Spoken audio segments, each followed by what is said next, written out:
Hello, hi, I'm Ningamika Meti. I'll be talking about the consumer behavior subject today, that is individual influence on consumer behavior. In previous class, we talked about the learning and what are the theories belong to it. So today we'll talk about the instrumental conditioning. So behavioral theory of a learning based on trial and error process, which with habit forced. So how it will requires link between stimulus and a response. So in instrumental conditioning, the stimulate that results in the most satisfactory response. So whatever they have learned, that will give a satisfactory response. If you want to purchase a product as a consumer, so you need to satisfy your own needs, then only you will try to purchase a product. So in consumer behavior terms, it suggests that consumers learn by trial and error process. They purchase the product, if they are satisfied, then buy it. If they are not satisfied, they'll not buy it. So that is called as trial and error process in which some purchase behavior results in more favorable outcome than other the purchase behavior. So whatever the favorable outcome they are finding out of, if they are satisfied, then it is called as instrumental in teaching the individual to repeat a specific behavior. So a favorable experience is always instrumental in teaching them that they can purchase a product in upcoming days. If they are not satisfied, then they will not purchase the product. Yes, so this is talk about the instrumental conditioning. So this occurs as the individual learns to perform behavior. So it depends upon the behavior also, the product what they place in the market and avoid the negative outcome. So when you have a proper satisfactory favorable as a consumer, then that gives a positive outcome. So that positive outcome will always impact on the positive behavior of an individual. If the individual's outcome is not good, it is not yieldable, it is a negative outcome, then he'll be not satisfied and he may not purchase the product in the future. So this learning process is most closely associated with the psychologist B.F. Skinner, who demonstrate that the effect of instrumental conditioning by training pigeons to dance and play ping pong. So B.F. Skinner is a psychologist who tried to explain the instrumental conditioning by playing the ping pong and pigeons make them to dance. That was a training given to him. You can see in the many of the exhibitions and all. Listening to the music, few animals will start tapping their legs, dancing it. So that all depends upon the trained them. That talks about the instrumental conditioning. So operant conditioning is the process in which the frequency of occurrence of behavior is modified by the consequences of the behavior. So we understood instrumental conditioning. Now it is operant conditioning says the frequency of occurrence of a behavior. If the frequency of occurrence of a behavior is not valid, then the consequences of the behavior also depends on it. So that is the consequence of a purchase will affect the probability of repurchase. So if he is purchasing a product typically for almost 3-4 years. If the fifth year is not satisfied with the same product what he has purchased earlier, then it will affect the probability of he will buy the product or not. That is called as operation conditioning. I repeat, operation conditioning is the process in which the frequency of occurrence of a behavior is modified by the consequences of the behavior. Elaboration of likelihood model. So this model talk about the learning behavior of an individual. So this theory suggests that the person's level of involvement during message processing is critical factor in determining which route to persuasion is likely to be effective. So if in which direction if we go, how will be his model be inspired? For example, the message become more person relevant. People are more willing to expand the cognitive effort required to process the message argument. So in the message, how is he involved? Involvement increases, right? If you can see there will be a message seen in the like in the public, like if you purchase this particular product, you have so much of discount. Yes, seeing that the willing to expand or cognitive effort will make the messages argument. Sometimes that may create an argument and sometimes end up with the consumer may not like the product. So marketing application of involvement. So the involvement theory has number of strategies, applications for the marketer.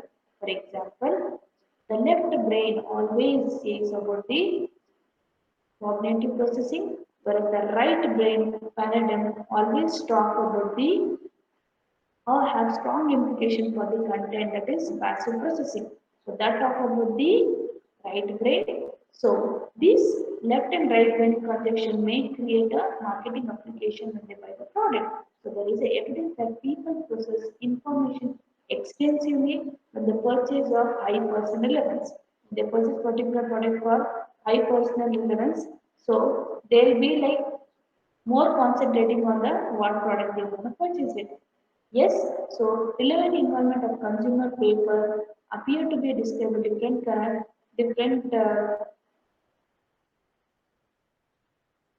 different types of persuasion than highly involved consumer. So by understanding the nature of low involvement information processing leads to marketers can take steps to increase customer involvement with their ads. How do the customer will involve? Uh, there is an example quoted here. Advertiser can use sensory appeals, unusual stimuli, celebrity users generate more attention to their messages. Yes, a person like a normal ad, if you put people will analyze the ad very less. But there are some celebrities talking about the ad, like Virat Kohli talk about the boost. Boost is the secret of my energy. When he says, people will be more attracted and they try to buy the product for their kids.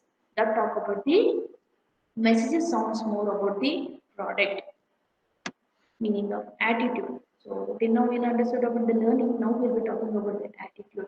So an attitude is an enduring organization of a motivational, emotional, perception and cognitive process with respect to some aspect of your environment. So Mr. X is different from Mr. Y based on his attitude, character, personality, right? So it is a learned predisposition to respond in a consistent, favorable and favorable manner with respect to a given object.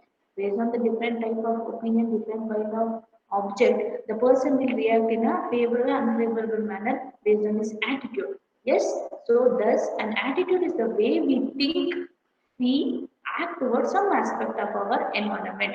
It depends upon which type of situation it is, how it is reacting, how it is useful.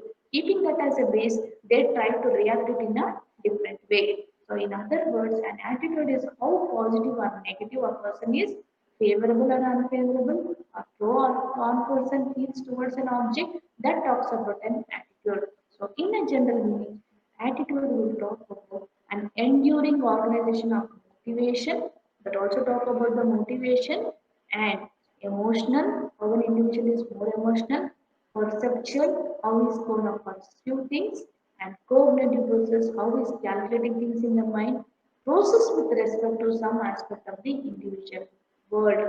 So considering this as a base and also influencing the respect to aspect of an individual in a world that talk about the attitude. So attitude will always consist of three components: the cognitive or a knowledge, the affective or emotional, the cognitive or a behavior tendency component. So this talk about the meaning of attitude. So models of attitude and marketing strategies. There are two models, that is tri-component model and multi-attribute model. Let us understand first one, tri-component model. According to the tri-component attitude model, attitude consists of three major components. Like the first one is the cognitive component, affective components, and cognitive components. So let us understand what is the cognitive component. The first part of the tri-component talks about the knowledge of a perception that are acquired by a combination of direct experience, with how they gather the information, how they have got the knowledge of the knowledge, and how they are perceiving that knowledge, which again combination of direct experience with the attitude relate to information from various sources. He has gathered the information from various sources. So this knowledge and resulting perception commonly take the form of beliefs. So this again creates the mindset of the consumer to how to believe the product, how it has been created with the result of the perception only, right? The belief is created in his mind. So that is the consumer belief that the attitude of an object possesses various attributes that specific behavior will lead to specific outcome. So that is called talk about cognitive component. In general, it tell about knowledge and resulting perception commonly take the form of beliefs. That is cognitive component.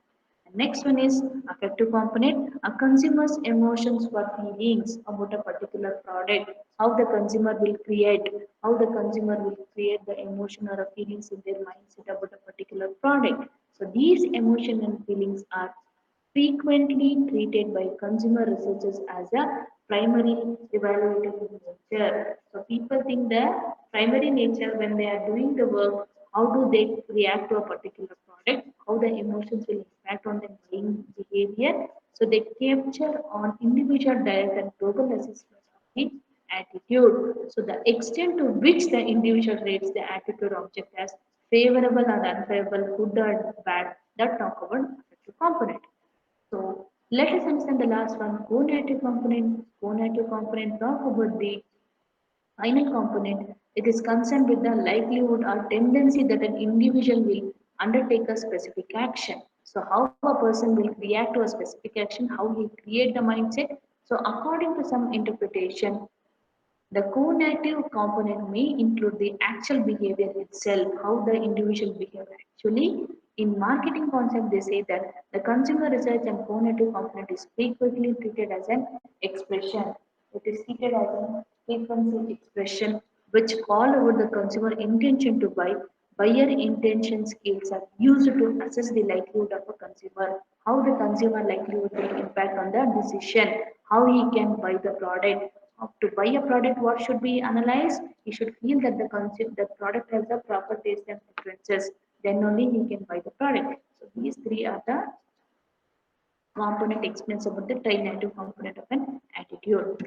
And next one is multi-attribute models. So this or model explains about the consumer attitude with regard to an attitude of an object. For particular object, how the consumer will react. It might be a product, service, direct made catalog, cause, or an issue.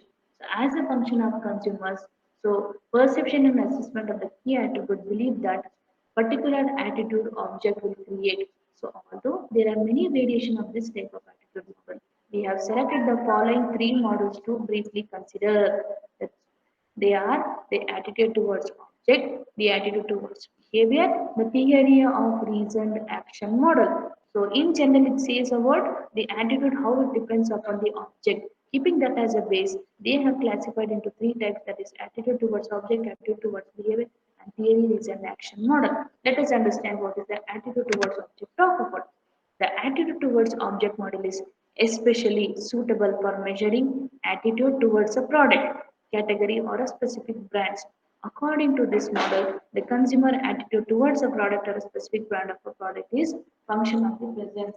So what is the presence of the function and what is evaluation of certain product, specific beliefs and attributes talk about a particular object, how an individual's attitude look on it, because the consumer attitude towards a product is explains about which specific brand he is looking out for a function. See, if it is a marriage occasion, they try to purchase a product which is a heavier item, which is costlier, and talk about the product, talk about the particular product, right? It might be a silk saree they expect or lehenga they want it. So again, based on that also the attitude will depend on. Yes, so evaluation of certain products, specific beliefs and attitudes can be seen in the attitude towards object model. In other words, consumers generally have a favorable attitude toward those brands and they believe have an adequate level of attributes that they evaluate as a positive. So if they satisfy with the attitude what the product you have purchased for a wedding, if the saree was very good, quality oriented, the lehenga was good, it was favorable with the taste and preferences, then they will be positively getting reacted. If it is unfavorable attitude leads to a negative feedback that creates a kind of a emotional attachment to a particular product and they will not buy in the future. That talk about attitude towards object model. The next one is attitude towards behavior model. So the attitude towards behavior model is an individual's attitude towards behaving or acting with the respect to an object. So a particular object, how he is reacting, so how the behavior is impacted. If the product is satisfied and it is favorable, his behavior will be positive only. He'll try to buy the product repeatedly. If the product is not satisfied, that will impact on the attitude and he may not buy the product. For an instance, Howard's attitude about the act of purchasing top of the line BMW is attitude toward the behavior. reveals more about the potential after purchasing than does. So simply knowing is attitude towards expensive German cars, specifically BMW only says about the attitude towards the object. So he has so many options, but if you want to go and buy the BMW only, that talk about the particular product will create his particular behavior. This is all about the attitude towards behavior model. The last part of the theory, the theory of reasonable action model. So this theory talk about the reasoned action model represents the comprehensive integration, how the product should be purchased, or structure that is designed to lead both better explanation and better prediction of a behavior. In accordance to with this expanded model, to understand the intention, we also need to measure the subjective norms. How the product can create a subjective norms. Also, these are arranged in a pattern different from the tri-component model in order to analyze cognitive, affective, and conative component.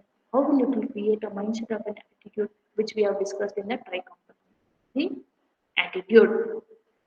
So next we'll be talking about the communication. Communication is very much important in any of the field. It might be in marketing, it might be in HR field, or it might be in any place. Communication matters. So communication is a means of linking people to achieve common purpose by transferring from one person to the other person.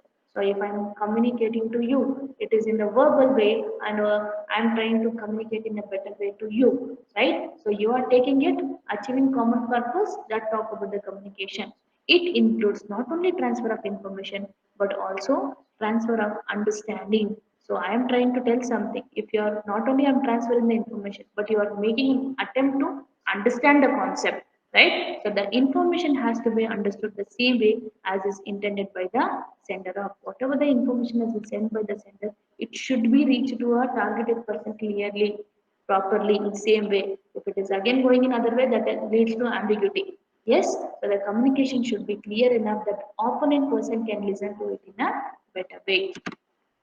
So communication strategy. So what are the strategies? You can see the marketing people create lots of communicate lots of promotional ads to communicate the product to the consumer. Why do they do it? This is also strategy. Yes. So the sponsors must establish their primary communication objectives about a particular product, reducing the post-purchase distance, creating goodwill. So you try to create such kind of a strategy such that the consumer will be satisfied and will try to repeatedly purchase the product. So these are numerous models claiming to depict how the consumer will purchase it, and the cognitive model depict a process in which exposure to message leads to interest. So whatever the message you have sent to the consumers, if they are satisfied, they'll try to purchase the product and they'll try to create a desire in their mindset also. That is the strategy need to be created. And the next one is target audience. So you need to target the audience in such a way that the strategy what you have created, it should reach the consumer. Are you looking out for a particular group or all individual? That should be clearly planned such that the message sent will be reached the consumer easily. So if you see the Johnson's baby ad, is it the ad is for an individual? No, for a specific set of group. For whom? For the babies, for the children. Yes, that is the target audience should be specified when they are sharing the messages or any advertisement. So an essential component of communication strategy is selecting the appropriate audience. It is important to remember that an audience is made up of individual in many cases, great number of individuals because each individual has its own traits. So individual have their own traits, preferences, characteristics, keeping that as a base.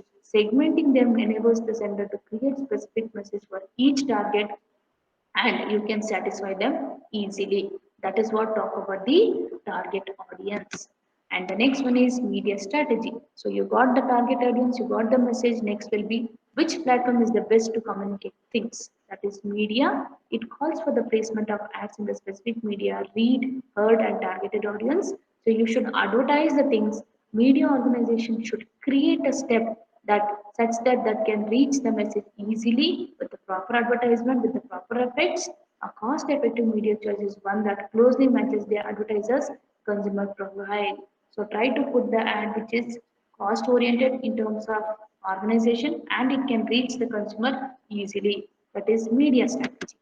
Thank you students, thanks for watching my video. Have a very good day.